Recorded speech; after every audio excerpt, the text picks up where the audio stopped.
but I am currently living in Thailand. I originally came over to teach English 8 years ago in 2015. I came through an organization called Xplore, where I completed an in-class TESOL course, and then I was placed at a school in Thailand. I originally came and wanted to teach just for a year, and I ended up staying for close to 2 years originally at my school.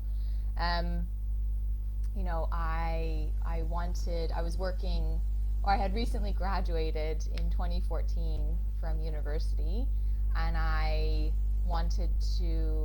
was working in a job that I wasn't sure about. It was fine, but it wasn't exactly what I wanted to be doing, and so I thought that I would take some time off and do something different. I wanted to travel.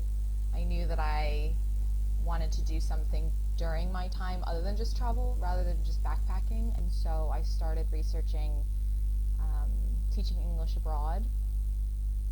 And at that time, there wasn't too many options from what I remember anyway. I think the options were, teaching English in China or teaching in Thailand, maybe a couple other places, but I kept coming back to teaching in Thailand because when I was at university, I waitressed at a Thai restaurant with Thai owners, Thai cooks, and I knew that I really enjoyed working with Thai people from that experience, and I knew I enjoyed Thai food, which I think is sometimes half the battle when you are traveling to a new place. And so I settled on teaching in Thailand. And so again, I originally only wanted to go for a year, but I had never taught a day in my life. I was not a teacher back home. I didn't study education. And so I knew that I wanted an experience that would help train me to become a teacher and an effective teacher. I didn't just want to come over and just plop into a classroom without kind of an idea of how to teach. I didn't think that would be beneficial for me or for my students if I didn't have a foundation or understanding of effective ways to teach. So I was researching, teaching abroad in Thailand, and I came across an organization that had a in-class TESOL component. So rather than doing an online TESOL, I did an in-class TESOL. So it was a 4-week-long TESOL course. The first week being an orientation week to help transition myself into the country. So we had Thai language classes. We learned more about history and culture, excursions to Thai markets and things like that. And then the rest of the time was the actual TESOL course itself. So, I really wanted that in-class component, not only for to learn, the foundations of teaching and to learn more about, how to be an effective teacher, but also to help me transition into life in Thailand. I'd never been to Asia before I traveled over here. I didn't know what it would be like. I didn't know if I would be able to manage moving to a new country, living in a new country, etc. So I wanted to do that in class because it would give me a month kind of cushion to learn more about Thailand itself, as well as how to teach all here. So the in-class component was a really, really important a part for me of moving over to Thailand. So I did the course, and I not only, of course, did I have an amazing time, and I learned the foundations of teaching, and I felt really, really prepared, but I also met amazing people.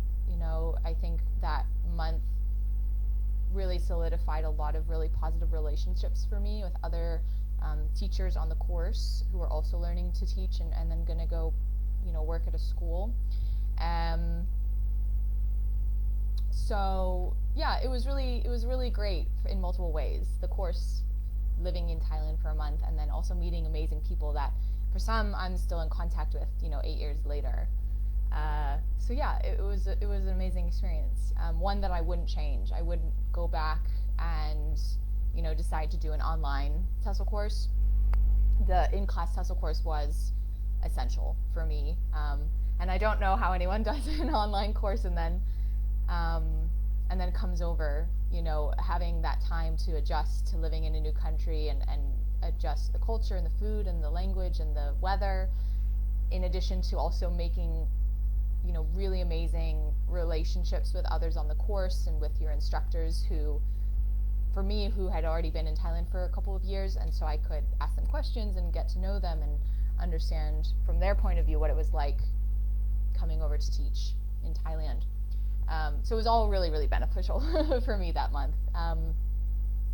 So then I was placed in the Chonburi region, the Chonburi province of Thailand, in a very small town called Hulakunche. And I was placed there was 3 other girls who were placed at the same time as me at the same school, but that was pretty much it for the foreigners in the area. It was a very kind of what I would call rural area of Thailand. Of course, there were amenities, there were 7-Elevens and grocery stores and things like that, but in terms of, there being other Westerners or other foreigners, that was it. It was just me and a couple other people at the school. So it was very, very, a very, very, very small town, and I wasn't sure about it when I first got over there. I really wasn't sure if I would enjoy being there and being kind of one of the only foreigners in the area. But I let myself settle in. I let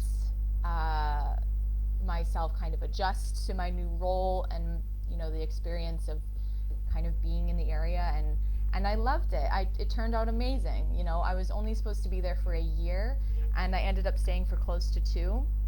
So because it was scary at first, being the only foreigner, I really had to push myself to get out of my comfort zone and to really try and put myself out there. And I would have a routine at my school when I first got there. So when I finished school, I would walk home and I would stop at like a fruit seller every day for the first week and order pineapple or some other fruit. And after just only like a week or 2, then that woman would know that I was going to be there to watch watching for me, and she often would then just start having kind of like pineapple already sliced up ready and waiting for me, because she knew that I was going to come by after school every day. So that was good. But yeah, my time at my placement and my time my 2 years at my school really were incredibly beneficial for me in many, many ways. It opened kind of this new world for me. I had amazing experiences getting to know local people, learning Thai. My Thai used to be very good because people didn't really speak too much English in the area, and so I had to learn a lot of Thai. But I just felt very welcomed. I would walk through the town and people would wave and, shout hello and, want to come and speak with me because I was new, I was different. And that felt really kind of amazing at first. I think people, at least in my area, in my experience, they were super welcoming, super friendly. There were, of course, people who were very shy and wouldn't speak with me, even if I tried to order something from them or whatever, but it's because they're nervous about using English if they don't feel comfortable speaking English or don't have too much English language knowledge. And so I didn't take that personally. It's not something that you can take personally. It's just what it is. So using body language and trying to get your point across really goes a long way.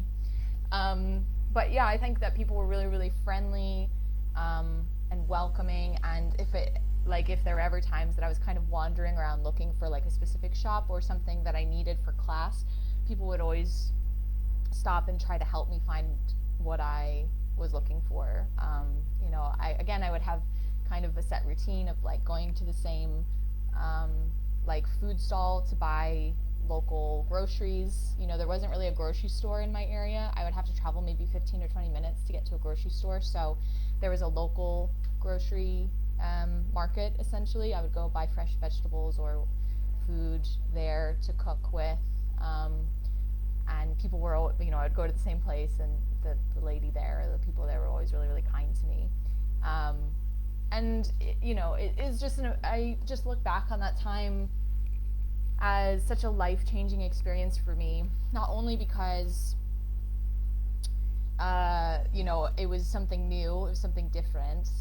I'd never taught before, never traveled to Asia before, so that was exciting just in itself, but, I found so much purpose in being there and working with my school and my students and my co-teachers, some who I'm still in contact with today. Is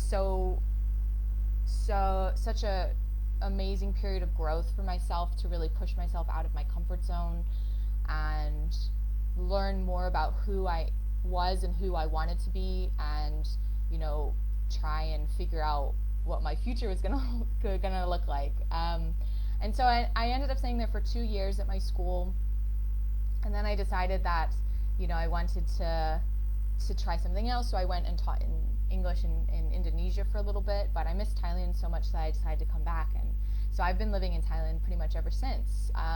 So again, I've been in Asia for about 8 years, a long time, but my first 2 years teaching in my school in Chonburi, was so life-changing and so developmental for me.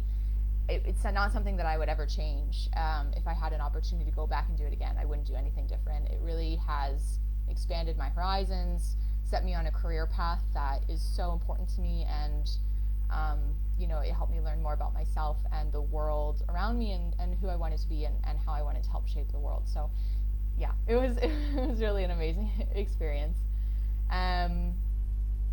So I'm trying to think. So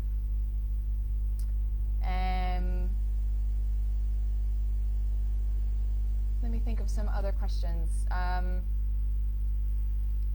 Like, a lot of people ask me what the best part about living in Thailand is, and I think there's a lot. I think there's a lot of benefits to living in Thailand, or teaching over here, I suppose.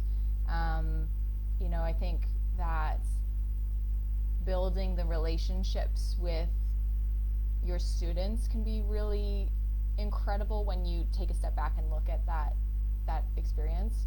At first, it's quite difficult, when you're a new teacher and you're still, step into the class for the first time and you're getting to know your students. I think it can be very, very overwhelming, but if you kind of persevere and push yourself through it, and just understand that kids are kids and they just want to have fun, and you're there to facilitate their learning and things like that.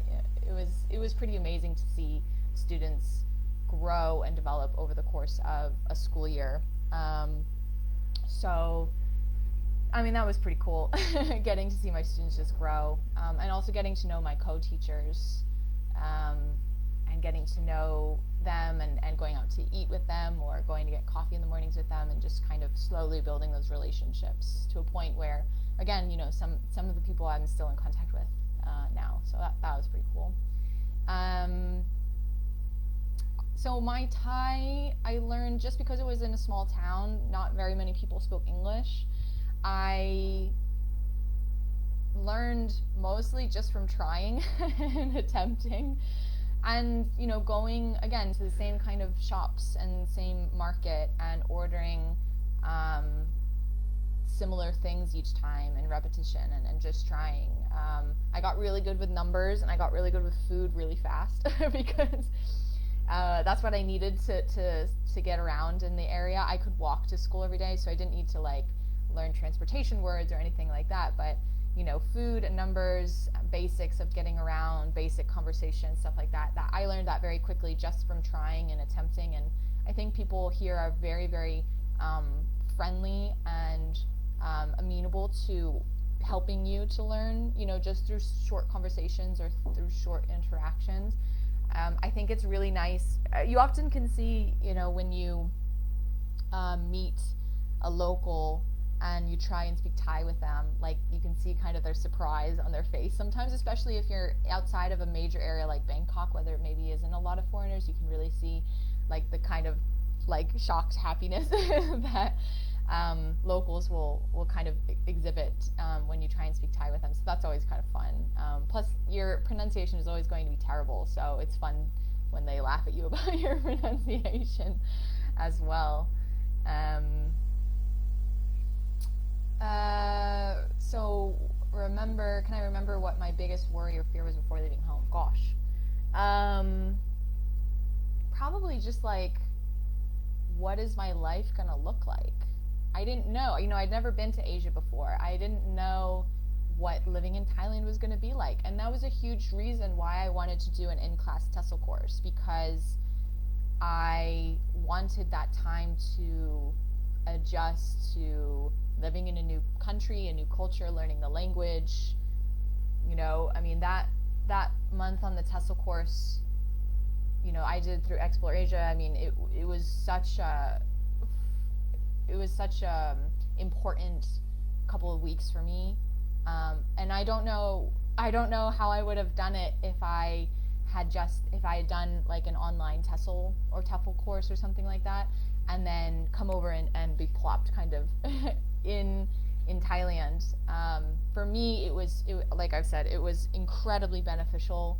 I wouldn't go back and change it, even though, knowing that I could, I can teach or whatever now at this point. Like, I wouldn't go back and change doing the in-class course. That was a huge thing for me. And so I think my biggest fear or worry was just like, what would my life look like, and how would I live in Thailand, and how would I kind of exist there? What do I do? And I think that month really helped alleviate a lot of those worries, because I could prove to myself, even just those couple of first weeks, that it's not that hard, and it takes time to adjust, of course, but you learn to adapt, and you learn to overcome difficult moments and things like that. And life here is very similar to life back home. Of course, different in some ways. The weather is better. People are friendly. The cost of living is quite cheap in comparison to some countries, but my fears were, I think, quickly overcome after just a couple of weeks on my course, of course, and then at my placement, after a month or so, I really got into routine, settled in, and I've never looked back. I've been here ever since. I think if you are wanting to come and teach abroad in Thailand specifically, there are good things you can do to kind of help prepare yourself. I think doing some research about what life is like kind of outside main tourist areas is really helpful. I didn't do that when I first came, and that's why I was kind of nervous about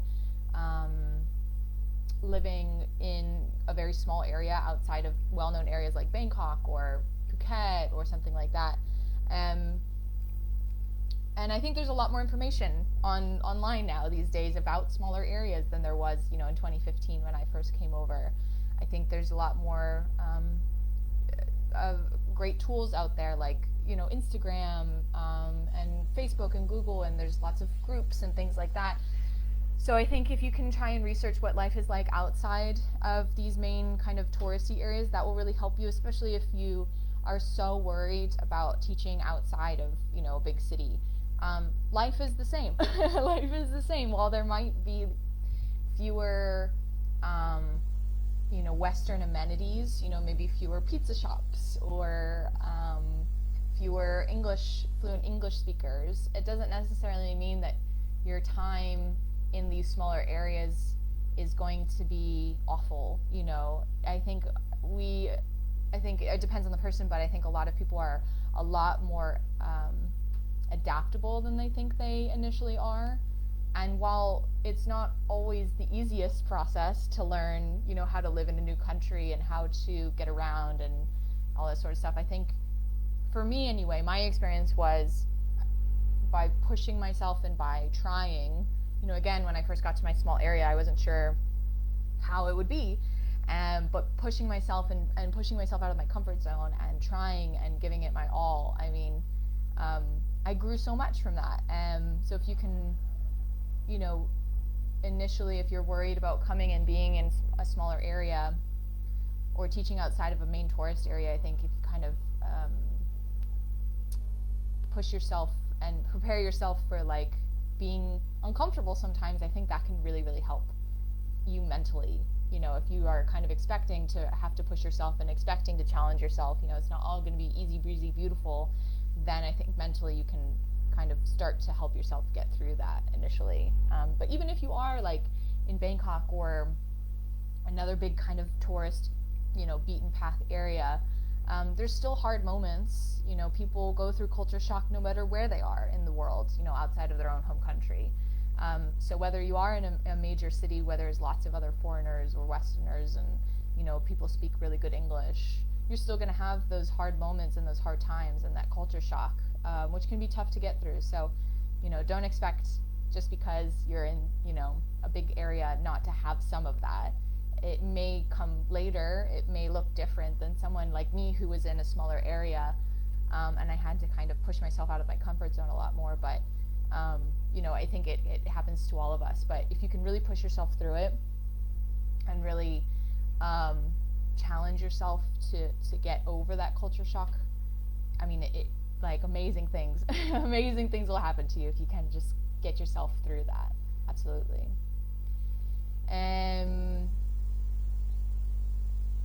So my salary, so my initial salary when I first came over to teach, gosh, I mean, it was a while ago. I think I was making 30,000 Thai baht, which in today's currency exchange I think is around maybe $850. Back when I first was doing it, the baht was a little bit stronger, so I think it was closer to $1,000 that I was making. But for me, that was more than enough to live off of. And for many, many people, you know, other teachers in Thailand, it's more than enough to live off of and live comfortably. You know, again, I was in a very small area, so my cost of living was incredibly low. My rent, I was living in a studio apartment with, you know, bed and bathroom and hot water and Wi-Fi, etc. It cost 4,000 baht, which is very, very cheap. And then, of course, I had to pay electricity and water and utilities and stuff like that. But even still, it was probably no more than 6,000 baht a month, including utilities. And so my cost of living when I was a teacher was really, really, really low. Even though 30,000 baht or, you know, $850 or whatever doesn't sound like a lot of money, it's a ton of money. It can go really, really far here if you know how to do it correctly. I think cost of living does change, of course, if you're in a big city like Bangkok, but often salaries are a little bit higher there. But even still, you know, teachers, you know, making 35,000 Thai baht or whatever, that's more than enough to live off of and live comfortably and save a little bit of money. You know, in comparison, often local teachers are making, you know, 3/4 of an amount or maybe even half of what a Western teacher generally makes. And, you know, Thai people are still able to live comfortably and look after their families and, you know, save money and that sort of stuff. So I think if you kind of put it in that perspective, you know, Westerners, we're very privileged to be able to have very high salaries. But the salaries are, you know, in Western standards or whatever, they're very low, but they're great here. You can find, you know, very cheap rent. But I think one of my biggest pieces of advice of how to save money in Thailand on what, you know, Westerners might consider a smaller or a lower salary is to live locally or try to live as local as you can. And what I mean by that is, you know, eat local food, go to local events, you know, live in a local area or a local apartment or something like that. If you can live locally, you really do save a lot more money. Western food, Western things, Western activities, whatever that might be, costs a lot more money than Thai, you know, local kind of areas or food or activities and things like that. Again, my apartment was so cheap because it was a local apartment. I could have chosen, you know, a much more modern building, you know, with modern furniture and things like that, but it was, you know, almost double what I was paying for the local place. So if you can, find, something that's clean and comfortable, but maybe it's not so modern. My walls were bright pink, and that's the color that the landlord had chosen to paint my walls. It wasn't amazing. It wasn't aesthetically pleasing at some points, but it was fine. It was clean and comfortable, and it was very, very cheap. So I was able to save a lot of that money in travel when I could, off of it.